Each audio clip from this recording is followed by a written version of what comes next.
Começou? Estamos ao vivo. Estamos no ar. Olá pessoal, boa tarde. Sejam bem-vindos para a live de hoje. Hoje a gente vai falar sobre os temas que estão quentes aí na semana. Não tem como a gente não discutir Momo, não discutir Deep Web, Dark Web, atentados, chains. Então a gente vai discutir uma série de temas polêmicos na live de hoje. A gente Que não são mamilos. E que não são mamilos, correto. E a gente vai discutir isso hoje, enfim, todo mundo já vem falando disso há uma semana, mas acho que a ideia aqui dessa live é que a gente traga alguns elementos, talvez, novos ou particulares para a discussão, assim, porque é muito comum quando a gente trata de web, dark web, que a gente tem uma estruturação, né, de divisão que é meio, sei lá, eu diria grosseira. Então, eu acho que a nossa discussão aqui ela vai ter três eixos, assim. Um eixo é cultural, para discutir o que culturalmente esse fenômeno da Momo nessa semana traz, né, para o debate. Uma discussão técnica para a gente entender web, deep web e tudo mais. E uma discussão também jurídica, que aí eu vou deixar com o excelentíssimo Eduardo Magrani, que é o advogado aqui da mesa. Né? Vamos nessa. Falar um pouquinho enquanto o pessoal está entrando dos cursos que a gente tem. Quer falar um pouquinho sobre a China? Então, a gente aqui no ITS está organizando uma missão para a China. É uma missão que vai durar 5 dias por lá, mas antes disso a gente tem um curso online com parte do ITS China Dive e uma formação de comunidade pós-viagem. Então, nesse ano, um dos nossos principais objetivos aqui no Instituto, né, é capacitar mais pessoas no tema China, porque a China é o grande país emergente, né, quando a gente trata de tecnologia, mesmo economia, modelos de educação diferenciados e tal. Então a gente estruturou esse programa e as inscrições estão abertas, o site é itestchinadive.com.br, você consegue, enfim, se informar por lá. Tem um formuláriozinho que você pode preencher e aí você vai receber um e-mail com toda a apresentação do programa. Tá bem legal, eu vou viajar com o pessoal, então enfim, quem quiser também trocar uma ideia depois, enfim, estou disponível. Como é que faz para viajar? Como faz para viajar para a China? Só pagar, e aí a gente vai. Em boa companhia. Bom, gente, a gente também está com o curso aberto de Internet das Coisas, voltado para a área de negócios. Então, a Internet das Coisas está impactando demais a área de negócios, gerando mais eficiência, gerando desafios também em proteção de dados pessoais e outros assuntos. Esse curso vai acontecer especificamente em abril, de Internet das Coisas. São 5 aulas com 5 professores experts nesse tema. Então, se vocês quiserem se interessarem pelo tema de Internet das Coisas, deem uma conferida lá no nosso site. A gente está com um curso aberto de ética e inteligência artificial, né? Esse é um tema que está sendo cada vez mais abordado por pessoas que sabem cada vez menos de inteligência artificial, mas aqui nesse curso a gente vai chamar professores curso sério que realmente entendem dessa matéria e a gente vai discutir quais são os limites éticos aí dessa nova disruptiva tecnologia de inteligência artificial. E que tem tudo a ver com o tema também da live de hoje, né? Porque quando a gente discute conteúdos ilícitos ou perigosos na web, muitas vezes a moderação desse conteúdo passa por algoritmos de inteligência artificial, né? Então, acho que esse é um mega tema mesmo, eu recomendo muito que então, dê uma olhada no curso. 2 cursos em aberto de OT e ética e inteligência artificial. Se vocês se interessarem por esses temas, não se arrependerão. É isso. E eu queria só dar mais um recado. Tem quantas pessoas? 14 pessoas por enquanto. Enquanto o restante vai chegando, a gente está divulgando agora no WhatsApp, enfim, Twitter, em todos os nossos canais. A gente lançou nessa semana o podcast do ITS. É o ITS Cast, ele já está em todas as plataformas, no Pocket Casts, Spotify, podcasts da Apple, enfim. Quem tiver interesse em temas como empreendedorismo, negócios, tecnologia, inovação, a gente já está com o primeiro programa desse canal, que é o Bit by Bit. E, enfim, provavelmente na outra semana, daqui a 2 semanas, a gente vai lançar um programa sobre direito, tecnologia e sociedade, que vai ser bem legal também. Então, é só jogar lá na sua plataforma preferida, ITS Cast, e você já vai ficar por dentro desse novo produto do ITS também. Excelente. Bom, e a gente teve um revival, já começando a entrar aqui nos temas, porque o Antônio Cabral já entrou, e quando o Antônio Cabral entra, a gente sabe que já tem que começar. O Tunicão é muito ativo nas perguntas, o Fábio entrou também. Então, gente, fiquem muito à vontade para fazerem comentários, é ótimo, permite a gente explorar melhor os temas, mas vamos dar início então a esse bate-papo. Bom, a gente acabou de ver um revival do tema de Momo, que é essa figura assustadora que traz mensagens assustadoras para pais e mães que têm uma preocupação grande com os filhos. E as notícias que têm saído é que essa boneca Momo, que estaria sendo veiculada no YouTube Kids, mas que na verdade isso está sendo desmistificado, ensinaria as crianças a se suicidarem. Notícias desse tipo estão inundando as redes sociais, gerando um pânico e deixando os pais completamente desesperados. Por isso que eu acho que vale a gente começar esse papo de hoje discutindo isso. Legal. Realmente, eu vi a figura, eu não tinha noção do que era essa tal boneca Momo. Aí eu vi a notícia circulando e fui atrás. A hora que eu abri a figura, É assustador, né? é assustador. E ela, na verdade, é obra de um artista japonês que construiu aquela imagem. É assustadora. Eu acho que Com esse objetivo, com o objetivo, e aliás, foi muito feliz, porque, enfim, é impactante mesmo a imagem. Que depois até destruiu, né? Dada a repercussão que teve. Mas que, com certeza, aquilo, se para um adulto aquilo já é assustador, imagina aquilo chegando para uma criança. E aí surge justamente o debate cultural, mas também até que ponto é verdade, mentira, esse tipo de conspiração que ela está se inserindo entre vídeos e voltados para criança, voltados né? para criança e convencendo crianças a cometerem algumas ações. Eu acho que é importante separar aí esses limites. Sim, existem pessoas que estão explorando essa imagem para convencer crianças a cometer, pequenos delitos, ou seja, a imagem é usada como um instrumento de persuasão para alguém tirar uma vantagem em cima da inocência da criança, mas também existem essas mensagens assustadoras de que ela está sendo não só usada para convencer crianças para cometer esses pequenos delitos, mas também convencendo as próprias crianças a agredirem seus próprios corpos, como era o fenômeno da baleia azul, né? Porque também gerou toda aquela preocupação.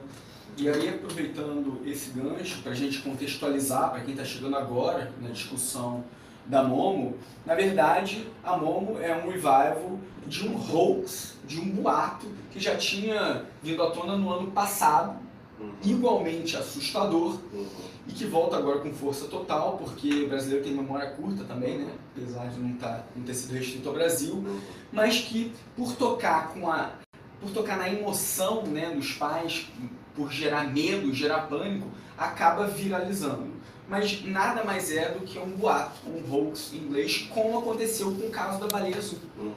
Que muita gente achava que era real, realmente concreto, mas se vocês forem buscar os vários vídeos da Momo, esses vídeos não existem. Tem 3 circulando, mas que na verdade ele pode ser caracterizado como um hoax, como um boato. O problema é que em algum momento esses boatos viralizam tanto que acabam se tornando verdade, né? Nessa era de pós-verdade, fake news e deepfakes que a gente está vivendo, é um perigo muito grande que algo irreal acabe gerando um efeito real, né? Então, os trolls acabam se aproveitando dessas viralizações, desses boatos, para começar a criar, já que ganhou tração, né, na discussão, criar algo real. Perfeito. Eu acho que tem um pouco disso, mas eu particularmente resisto muito com a ideia de colocar a Momo apenas como hoax, assim. Até por conta disso que você falou, do encontro entre como a gente amplifica essa mensagem e os efeitos dessa amplificação. Então, quanto mais a gente fala sobre Momo, baleia azul e etc., mais materializa e mais difunde também esse conteúdo na internet, né? Então, acho que um ponto é esse, assim. Então, se Momo era um hoax, hoje talvez já não seja mais nesse mesmo nível. Agora, o que eu acho importante reafirmar é que, para mim, não é coincidência que Momo surja depois da semana traumática que a gente viveu com o atentado de Suzano e na Nova Zelândia. Eu acho que a gente está vivendo um momento cultural que está voltando a olhar com muita desconfiança, isso é cíclico, né, para a Deep Web, para o que se chama de Dark Web, e os fóruns que, enfim, enfim, se constituem nesses espaços, né? Então, para mim, a Momo está sendo discutida depois de 2018, depois de tudo que a gente falou em 2018. Agora, está muito mais atrelado a esse momento de desconfiança da Deep Web. E aí é uma questão cultural, né? Assim, eu acho que é importante a gente lembrar que esse tipo de coisa não é nova, assim, né? Eu lembro quando eu era criança, tinha a loira do banheiro, vocês lembram da loira do banheiro? Sim. Hoje em dia, muito forte aquele Slenderman, né? Que é o cara que é enorme, tem os braços gigantes. Inclusive teve um filme terrível sobre ele. De tão mainstream que esse mito se tornou, né? E, enfim, eu acho que está um pouco atrelado a essa cultura da creepypasta, né, que se chama, que é essa ideia de historinhas de terror que são altamente compartilhadas na internet. O perigo disso, quando a gente debate Baleia Azul, debate a própria Momo, é o perigo de restrição de liberdades, né, que eu acho que também está muito central. Para a gente entender esse problema da restrição das liberdades, a gente tem que passar pelos atentados que aconteceram aqui no Brasil e na Nova Zelândia, para entender o que a gente está falando hoje. Assim. Então, acho que a gente poderia migrar essa conversa rapidamente. Posso só complementar? Eu acho que tem isso que você falou. E um outro ponto, que está até no livro do Jamie Bartlett, que é The People vs. Tech, em que ele diz que pelo próprio funcionamento da rede, as pessoas se sentem muito mais propensas a compartilhar matérias, notícias que tocam as emoções. Né? Então, além do funcionamento dos filtros bolha, de pais compartilharem, né, notícias, isso reverberar na bolha dos pais, uma informação sensacionalista como essa tende a viralizar muito mais do que a minha tese de doutorado. Perfeito. Vocês concordam com isso, gente? Que horror. Porque a sua tese de doutorado tem um nome... Você consegue resumir sua tese de doutorado? E uma imagem. Mas então, esse efeito ele é muito interessante, de notícias sensacionalistas, que tem tudo a ver com essa onda de fake news que a gente está vivendo também, e que até os políticos já perceberam isso, de que isso realmente gera efeitos materiais concretos, gera muita conversão. Então, quando você une as duas coisas, você tem um poder de impacto gigantesco, nem que seja para trollar. Perfeito. Eu queria pegar teu gancho da coisa da ameaça de liberdades, né? Porque, e um pouco comentar, você colocou a questão de que esses boatos surgem nesses espaços de web, algumas pessoas chamam de dark web, mas eu acho que é importante também colocar que essas palavras se tornaram agora fortes, em especial por conta da tragédia de Suzano ter sido gestada dentro de um fórum, num ambiente oculto, as pessoas chamam de Deep Web ou Dark Web.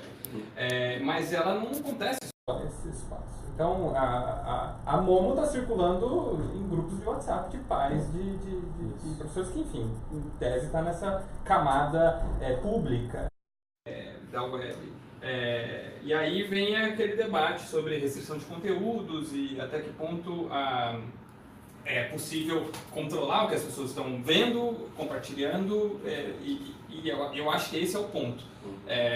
Que, como um defensor das liberdades fundamentais, eu acho que o ponto não está justamente no controle desses conteúdos, mas sim entender como esses fenômenos acontecem, para a partir de abordagens psicossociais, pensar como nós podemos reagir a isso utilizando outros métodos que não cortando internet das crianças ou derrubando WhatsApp. Exato. Mas por uma desproporcionalidade, né? Por conta de um caso concreto, você derrubar uma plataforma inteira que tem uma função social gigante é totalmente desproporcional. Na Nova Zelândia, após o atentado, os Internet Service Providers, né, eles removeram o 4chan, aquele 8chan, exatamente porque nessas plataformas o conteúdo, né, o vídeo que o terrorista gravou estava sendo compartilhado livremente. Assim. Então, os ISPs, né, aqui no Brasil seria a NET, a TIM, foram lá e bloquearam o acesso a esses sites. Mas as grandes plataformas como Facebook e tudo mais não foram bloqueadas porque elas próprias já estavam tomando medidas para acabar com aquele vídeo na sua plataforma. Né? Então o Facebook diz que removeu em poucas horas 1,5 milhão, né? 1,5 milhão dos vídeos que foram compartilhados pelo terrorista. Mas isso é um desafio também, né? Porque o terrorismo ele também se modifica fica nessa nova era, assim, essa era da informação, da hiperinformação, né, como o Eduardo fala. Porque é um conteúdo feito para viralizar também. Então, é um mega desafio para essas plataformas conseguir moderar esse tipo de conteúdo e tirar do ar rápido, né? Agora, voltando para essa, porque eu acho que esse é um debate muito presente, muito importante quando a gente fala tanto da Momo como desses infelizes atentados da semana passada, eu acho que é importante a gente trazer e explicar essa estrutura de web, deep web e dark web. Porque me parece que existem algumas confusões ainda quando a gente faz essa divisão. Então sempre, enfim, que a gente pensa na web, e aí o Marco pode falar inclusive melhor do que eu, a gente está falando daquele conteúdo que é indexado pelas plataformas de busca, né? Então, se o Google ele tem a possibilidade de indexar a URL ali, aquilo é o que a gente considera a web de superfície, né? Que compõe, né, não sei se esse dado é muito preciso, menos de 10% da web como um todo, assim. Para além disso, a gente tem a Deep Web, que são todos aqueles conteúdos que não são indexados, e aí tem esse grande mistério que é a Dark Web.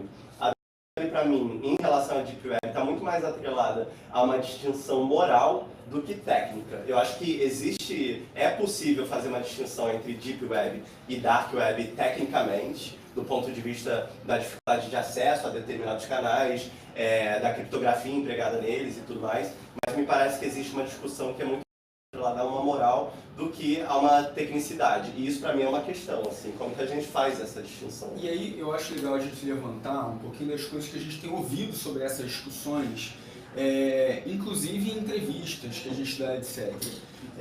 A gente escutou muito nessa última semana as pessoas falando que a Momo realmente estava no YouTube Kids, estava circulando para as crianças, e a gente tem que desmistificar isso. A Momo não estava no YouTube Kids, estava no WhatsApp, como o Marco comentou. Se é um hoax somente, ou se já está se materializando em algo real, isso é uma zona de penumbra muito forte. E eu queria aproveitar essa discussão para falar da importância desses fóruns de técnica de criptografia, do debate de anonimização, para a gente migrar para a questão lá de Suzano.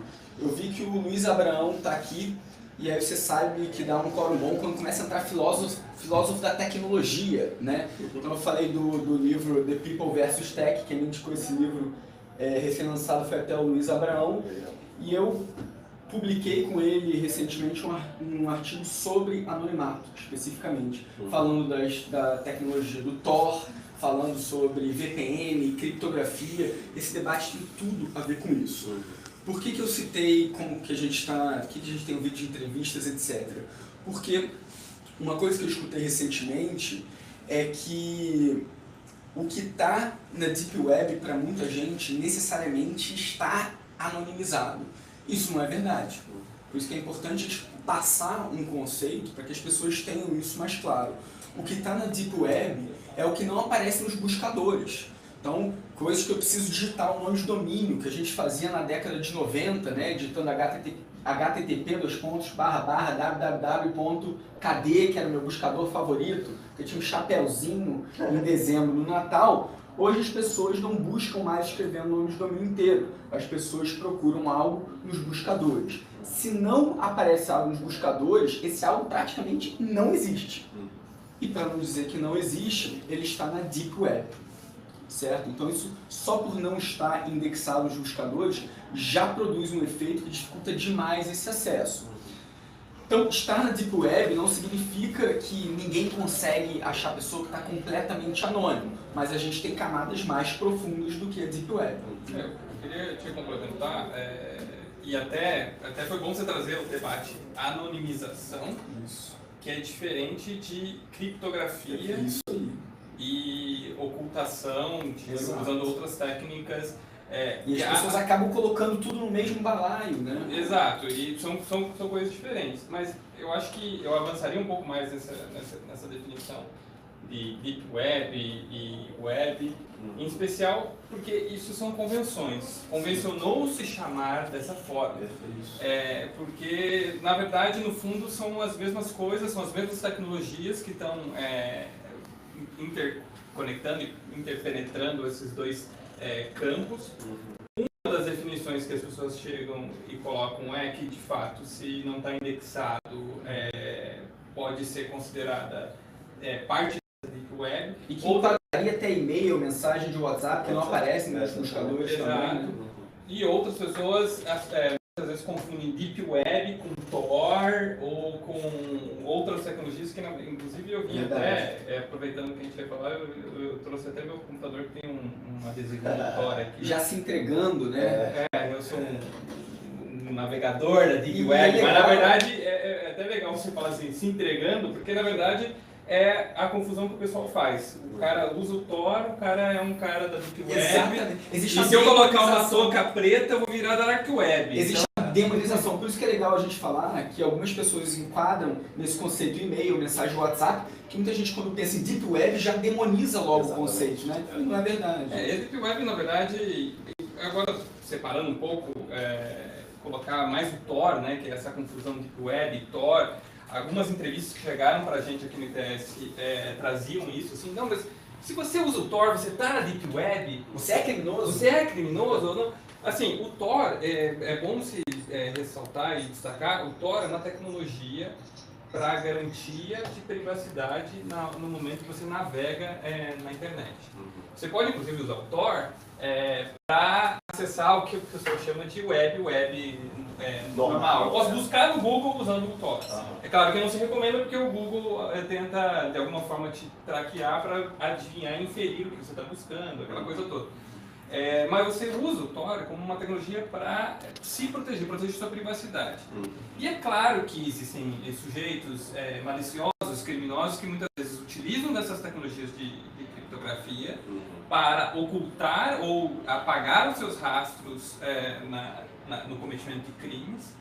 Mas não se pode confundir que quem quer usar uma internet segura, uma internet que protege a privacidade ou encriptar a sua conversa, seja um criminoso. Isso pode, por exemplo, aplicar em países que possa haver censura ou perseguição a jornalistas. O Tor pode ser um instrumento de navegação privativa que salva vidas de pessoas ativistas. Pode ser não, né? Exato. Inclusive o Tor está associado a uma série de outros... Garante um acesso à informação seguro, né? Exatamente. E o Tor está associado a uma série de outros projetos, por exemplo, o ONI, que são projetos tocados por uma comunidade de software livre que procura medir e combater a censura na internet. Então, é super importante essa diferenciação. Desmistificar essa demonização, né? Se você usa Tor, necessariamente é para fins ilícitos, não. Pode ser importante para a concretização de direitos fundamentais, né? De acesso à informação, liberdade de expressão. Perfeito. E assim como a tecnologia, ela sempre foi vista como para o bem e para o mal ao longo dos séculos, né? Então, existia quantos golpes de celular, pessoas ligando celular, você tinha pessoas cometendo crimes através de golpes via celular. Ou mesmo o próprio boleto falso do registro.br que é mandado para a sua... Isso é uma tecnologia de comunicação, que, enfim, a troca de mensagens usando papel, que é uma tecnologia super, vamos dizer assim... me fugiu a palavra, vamos dizer antiga, que é diferente de uma tecnologia digital, mas é uma tecnologia de comunicação e as pessoas usam para cometer crimes, né? Golpes. Então é importante não confundir que a tecnologia ela é a fonte da criminalidade. E esse é um debate que sempre perpassou quando se discutia a construção do marco civil da internet, agora a lei de proteção de dados pessoais.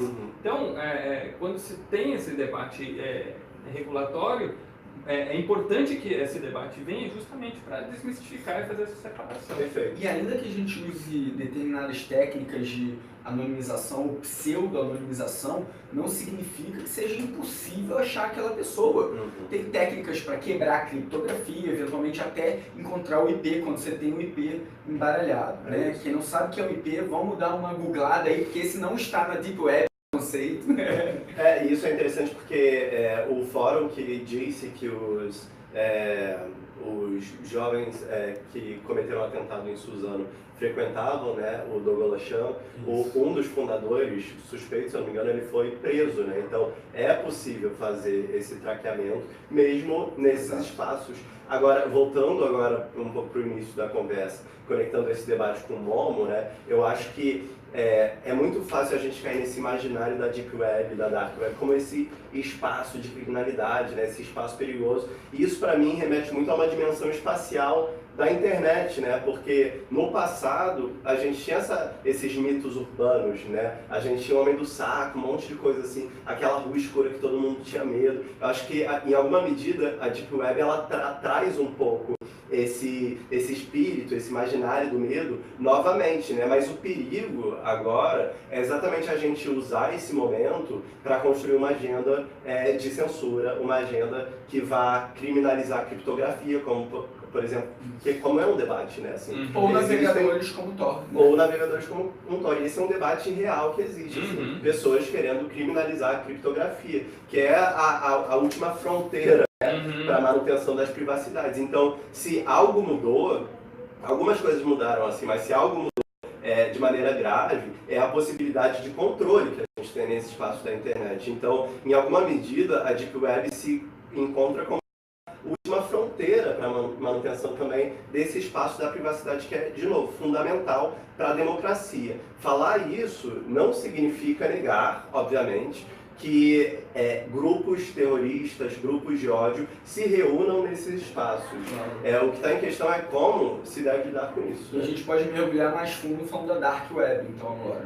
Né? Como eu coloquei quando a gente falou de Deep Web e Dark Web, isso são conceitos em aberto? Não, e são criados, na verdade não existe uma diferenciação. Para ajudar a organizar, né? Se estabelecem esses conceitos, mas que na verdade, tecnicamente, eu acho que não existe essa diferença. Existem sim grupos criminosos, grupos terroristas que estão utilizando a tecnologia de uma maneira para proteger sua identidade, mas que, como o Eduardo começou a discussão, e você puxou muito bem, que ao associar a tecnologia e esse tipo de grupo se aproveita e alguns oportunistas se utilizam da agenda para criminalizar a tecnologia em si, é importante dizer que também a tecnologia pode servir como um instrumento importantíssimo na ajuda e apoio à investigação desses delitos. E aí eu volto para o caso também acontecido na semana passada da revelação dos assassinos da ex-vereadora Marielle aqui no Rio de Janeiro, em que com uma aplicação intensa de capital humano e de técnicas avançadas de investigação, inclusive usando a tecnologia para isso, triangulação de antenas radiobase, uso de metadados para identificação e correlacionar informações entre os suspeitos, se chegou aos criminosos e se revelou a verdade, pelo menos para quem puxou o gatilho. E aí, eu quero chamar a atenção para isso, que ao invés de a gente embarcar em aventuras que buscam criminalizar a tecnologia, o uso da tecnologia, é importante que a gente desmistifique esse assunto e justamente aproveite o momento para pensar em formas de atualizar e modernizar os instrumentos de investigação. Perfeito. A internet veio, transformou as nossas relações, transformou a forma com que a gente percebe a nossa vida em sociedade, e as instituições, elas seguem a reboque disso. As instituições policiais, as instituições de investigação, o judiciário, tanto é que o IPS é pioneiro em promover cursos para a magistratura, no sentido de pensar como é que as instituições também se modernizam e olham para esses fenômenos com um outro olhar. E na medida que a gente puxa as instituições e consegue ter um caso de sucesso como o caso da Marielle, mas que eu espero que, à medida que isso se popularize, seja aplicado a diferentes outros casos, que a gente use a tecnologia para aplicar a isso, não como forma de censura, não como forma de restrição de liberdades, Perfeito. Nesse sentido. A história da prisão do suspeito de coordenar e fundar o Silk Road, né, que é um outro site, o mais famoso, inclusive, da Deep Web, também é uma história muito interessante do ponto de vista da inovação dos mecanismos de investigação, né? Inclusive tem um livro publicado em inglês ainda, se não me engano, que é brilhante, assim, que detalha todo o esforço do FBI para encontrar como era o nome? RDP, né? DREAD, não, DPR. DPR. Que era o codinome que ele usava nos fóruns. E aí, só para encerrar a discussão, não sei se alguém tem uma dúvida, se tiver pode jogar aí no chat, mas eu queria que o Eduardo falasse um pouco agora, aqui no Brasil, o Facebook, YouTube Kids, etc., eles podem ser responsabilizados por esse tipo de conteúdo que é difundido na plataforma? Essa é uma discussão que já tem uma boa década no Brasil, né? Qual a responsabilidade exata desses provedores de aplicações? A gente tem responsabilidades diferentes, né, para diferentes atores. É claro que quando passa um conteúdo ilícito no YouTube, o YouTube tem algum grau de responsabilidade com isso. O próprio Marco Civil da Internet tentou responder a essa pergunta. O Marco Civil da Internet achou por bem responsabilizar o provedor de conteúdo após decisão judicial. Então a plataforma tem responsabilidade sim, mas ela precisa saber sobre o que, né? Sobre como que ela deve tirar aquilo, e aí se entendeu que o órgão técnico para definir isso, fazer a ponderação de princípios, etc., era o próprio judiciário. Então, se tiver uma decisão judicial dizendo, olha, esse conteúdo é ilegal, pode ser por qualquer motivo, você tem que retirar. Se a plataforma não retirar, ela pode ser responsabilizada. Se não houver decisão judicial, o entendimento é que é muito difícil você analisar esse volume gigantesco de conteúdo e os técnicos da plataforma analisarem se isso é liberdade de expressão, se isso é ofensa, calúnia, injúria, difamação. Então, ficar a cargo do judiciário é melhor. Agora, isso também não exclui a responsabilidade dos pais de ajudarem a tutelar todo esse conteúdo que trafega online, ajudar na capacitação dos filhos. E as empresas também ajudam. Tem YouTube Kids para isso, para ajudar os pais nessa tutela. Tem uma seção de Kids do Netflix também para ajudar nessa tutela. E a gente precisa também de um judiciário melhor capacitado para que não caia numa visão superficial de demonização de tecnologias, como a gente citou aqui, né, seja de criptografia, seja de anonimização, que também podem ser utilizadas para fins lícitos e legítimos. E excluir essas tecnologias seria retirar uma autonomia dos usuários e seria altamente desproporcional. Então, concordando integralmente com o que o Marco falou também. Eu acho que esse é um ponto interessante, inclusive para a gente começar a encerrar a conversa, porque, de novo, eu gosto muito de lembrar o passado, né? E aí eu lembro que teve uma época que surgiu um mito também de que o Rei Leão, na Disney, estava mandando as criancinhas matarem os pais. E aí a época, isso, não sei se vocês lembram, mas a Disney ela sofreu uma série de mitos diferentes, exatamente porque era um conteúdo voltado para crianças, né? Então acho que existe essa conexão porque a gente alimenta uma necessidade de proteção que os pais têm intrínseca, né, de cuidar da criança e tal. E eu lembro que nessa época a minha mãe, ela me proibiu de assistir qualquer filme da Disney. Então, eu estou contando intimidades aqui. Então, eu acho que de fato existe um cuidado e que talvez tenha sido ampliado e precise ser ampliado hoje em dia, nessa era do acesso, né, com os pais que eles precisam ter uma proximidade com as crianças, né, assim. Você precisa acompanhar o que seu filho está acessando na internet, assim. O seu filho de 7 anos precisa ter um WhatsApp, sabe? Um Facebook. E é isso que o Eduardo Magrani recomendou, assim, perfis kids hoje existem. E ainda que, de fato, às vezes possam vazar conteúdos impróprios no YouTube Kids, é muito mais difícil isso acontecer do que no YouTube comum, né? No YouTube regular. Inclusive, eu estava escutando um podcast com a CEO do YouTube e ela disse que eles estão proibindo comentários no YouTube Kids. Então você está lá só para assistir o conteúdo e é isso. O que é uma mudança radical quando a gente vai pensar na web da participação, né? Então acho que hoje a indústria também está evoluindo para tentar lidar com todas essas problemáticas que a gente está vivendo. E enfim, isso é necessário, em primeiro lugar, mas coloca uma série de questões para a gente debater e acompanhar diariamente. Né? E só complementando, voltando um pouquinho no ponto da investigação, é claro que é mais fácil acessar ilícitos, né?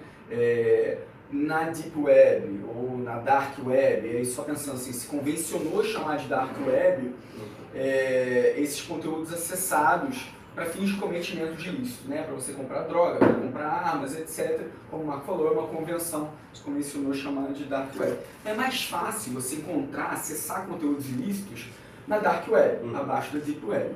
Mas acabar com elas não seria a solução. E eu lembro, em relação à investigação, que acharam traficantes combinando determinadas coisas em chat de jogo.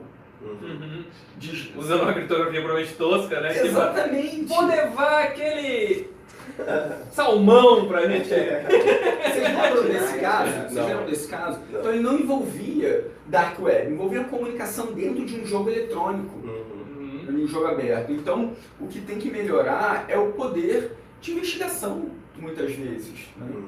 Perfeito. Eu não sei se a gente tem a abertura para propor essas coisas, mas uma das coisas que eu queria ir responder um pouco essas perguntas, essas angústias, porque essa coisa do Momo, Dark Web, Deep Web, todo esse buzz que é gerado, todo esse volume de informação que é gerado por conta dessas tragédias que a gente percebe, muitas perguntas que a gente respondeu para jornalistas nesse período não tinham muito a ver a questão técnica em si. É claro, as pessoas queriam saber mais sobre Deep Web e essas coisas, mas tinha um fundo também de psicologia e aí a pergunta é, será que a gente não consegue trazer uma psicóloga aqui para a live para debater esse tipo de coisa? Então, se você estiver assistindo e for da psicologia, por favor, entre em contato através dos nossos canais, venha debater com a gente, porque eu sou uma pessoa que... Inclusive na Deep Web, né? Se quiser mandar uma mensagem no WhatsApp. Inclusive estou pensando na minha orientadora, que é a Fernanda Bruno. Vou chamar ela para um papo. Já está intimada, né? Já está. Na live. Maravilha, gente. Então, são algumas das notícias que saíram essa semana e estão bombando aí para discutir junto com vocês. Se vocês tiverem qualquer dúvida, mandem aqui pra gente. E é isso. Valeu, gente. Obrigado. Obrigado. Até a próxima. Até a próxima.